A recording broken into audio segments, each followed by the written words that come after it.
नमस्कार शेतकरी मित्रांनो, आज आपण लवकरच व्हिडिओ तयार करायला घेत आहोत। आज आपण पाहत आहात MS ऑर्गॅनिक चॅनल कोंबडी बसली पण पिल्ल नाही झाली का।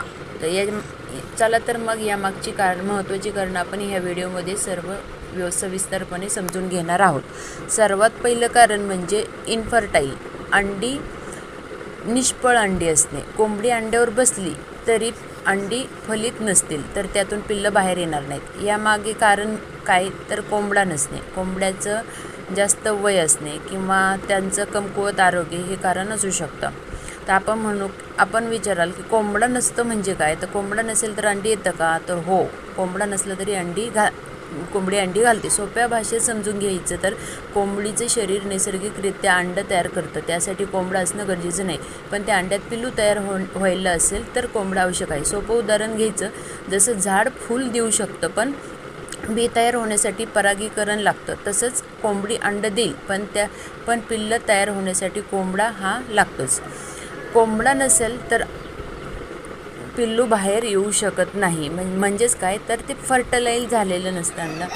दुसरं महत्त्वाचं कारण म्हणजे काय तर तापमान आर्द्रता नियंत्रण। अंडी उबवण्यासाठी साधारण 37 ते 38 अंश सेल्सिअस आणि 50 ते 60% आर्द्रता आवश्यक असते। जास्त अंडी, जास्त उष्णता किंवा कोरडं वातावरण असेल तर अंड्यातील जीव नीट वाढत नाही। तिसरं कारण म्हणजे कोंबडीचं वर्तन। जर कोंबडी वारंवार घरट्या बाहेर जात असेल खायला किंवा याला, तर अंड्यांना सतत ऊब मिळत नाही, त्यामुळे पिल्ल तयार होण्याची प्रक्रिया थांबू शकते।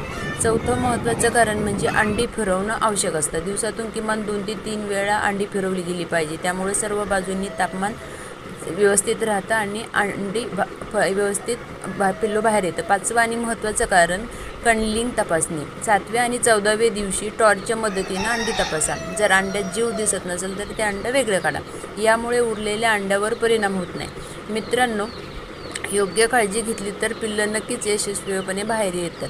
अशाच कुक्कुटपालनविषयक माहिती करता MS ऑर्गॅनिक चॅनलला लाईक, शेअर आणि सबस्क्राईब करा आणि आपल्या शेतकरी मित्रांपर्यंत हा जास्तीत जास्त व्हिडिओ शेअर करा। धन्यवाद।